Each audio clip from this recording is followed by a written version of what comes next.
आज बात करते हैं हम फाइनेंशियल लीवरेज के बारे में।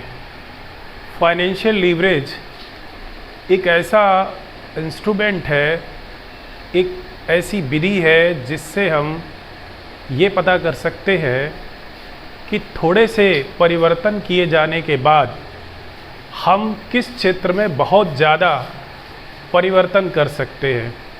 आप सभी लोग जानते हैं लीवर का क्या मतलब होता है। आमतौर पे हम लोग तालों में लीवर शब्द का इस्तेमाल देखते हैं।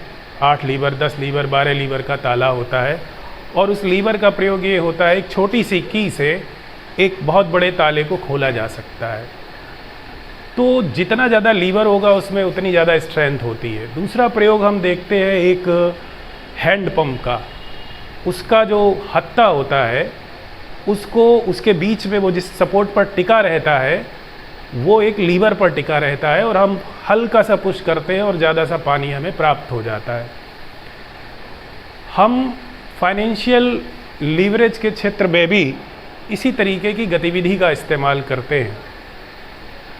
हम सभी जानते हैं कि हमारी जितनी भी जो लागतें हैं, कॉस्ट हैं, वो 2 तरीके की होती है, फिक्स कॉस्ट और वेरिएबल कॉस्ट।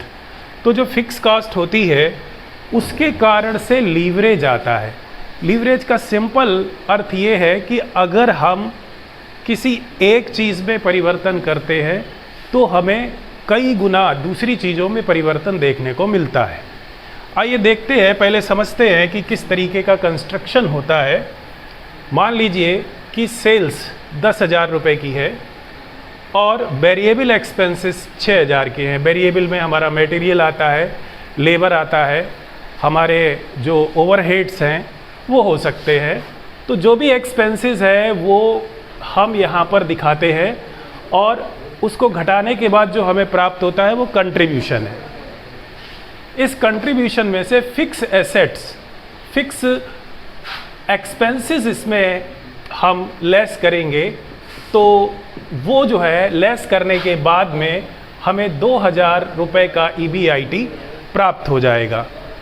फिक्स एक्सपेंसेस में हमारा रेंट हो सकता है, हमारी सैलरीज हो सकती है या और कोई भी खर्चा हो सकता है जो हमारा निश्चित है, जिसका सेल्स के बढ़ने घटने, उत्पादन के बढ़ने घटने पर कोई प्रभाव नहीं पड़ता है। तो वो हम घटाने के बाद EBIT प्राप्त करते हैं। EBIT का मतलब है earning before interest and tax. इस प्रकार जो हमें EBIT प्राप्त होता है उसमें से अगर हम इंटरेस्ट को लेस कर देते हैं तो हमें EBT प्राप्त होता है और इस EBT में से हम टैक्स को घटा देते हैं। मान लीजिए टैक्स की दर 40% है तो हमें 400 रुपये का टैक्स घटाना है और कुल मिलाकर के प्रॉफिट आफ्टर टैक्स प्राप्त हो जाता है। इस पूरी जो प्रक्रिया है उस प्रक्रिया के बाद हम कुछ लीवरेजेस का निर्माण करते हैं। आइए देखते हैं कि इस सिचुएशन में हम कौन कौन से लीवरेज कैसे निकालते हैं। सबसे पहला लीवरेज है ऑपरेटिंग लीवरेज, जो इस कंट्रीब्यूशन और EBIT पर बेस होकर के बनता है। कंट्रीब्यूशन 4,000 है और EBIT 2,000, रिजल्ट 2 टाइम्स, यानी ऑपरेटिंग लीवरेज 2 टाइम्स। ये हमारा इसका उत्तर आ गया। इसी प्रकार से अगर हम EBT और EBIT में संबंध स्थापित करें, यानी ये 2,000 है EBIT और EBT 1,000 है, तो हमें क्या मिलेगा? इसका उत्तर भी 2 टाइम्स मिलेगा। फाइनली अगर हम इन दोनों के संयोग से एक लीवरेज का निर्माण करें तो क्या प्राप्त होगा? कंट्रीब्यूशन हमारा है 4,000 और EBT हमारा है 1,000, तो ये 4 टाइम्स ये हमारा कंबाइंड मीन का आंसर आया। अब इसका इंटरप्रिटेशन कैसे करेंगे? इसका हम निष्कर्ष कैसे निकालेंगे?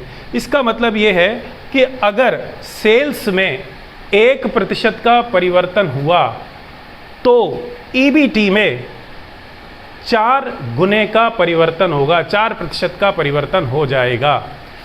और ऑपरेटिंग का मतलब क्या है कि अगर इसमें 1 गुने का परिवर्तन हुआ तो इस पर 2 गुना प्रभाव पड़ेगा। आइए देखते हैं किस तरीके से ये होता है। मान लीजिए हमारी अगली सिचुएशन में जो सेल्स है वो 12,000 हो जाती है।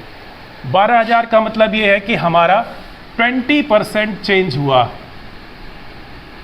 जो चेंज है वो 20% है। तो जाहिर तौर पर हमारी ये जो वेरिएबल एक्सपेंसेस है वो भी चेंज हो जाएंगे और इस तरीके से ये हमारे कंट्रीब्यूशन पर भी आप देख रहे हैं सब में 20% का फ़र्क आया है। लेकिन ये हमारा फिक्स है और यहाँ पर हमें 2800 रुपये का EBIT प्राप्त हो रहा है। तो ये कितने परसेंट का चेंज हो रहा है? 40% का, यानी ये 2 टाइम्स है। किसका? हमारे सेल्स का 2 टाइम, यानी 40% का इसमें चेंज हो रहा है। अब हम और आगे बढ़ते हैं। इंटरेस्ट हमारा फिक्स है तो ये 1800 रुपये का हमारे पास चेंज आ गया। तो आप देखिए कितना चेंज हुआ? 80% का चेंज हुआ और हमने इस पर 18 चौक 72, ये आप देखिए हर चीज़ में ये 80% का चेंज आया है। ऊपर चेंज हुआ 20%, नीचे चेंज हो रहा है 80%, यानी 4 टाइम्स का चेंज है। इस तरीके से अगर ऑपरेटिंग लीवरेज, फाइनेंशियल लीवरेज और कंबाइंड लीवरेज पर हम पूरा निगाह डालें तो हम ये कह सकते हैं कि अगर हम सेल्स में परिवर्तन करेंगे 20% का तो 80% का परिवर्तन आएगा।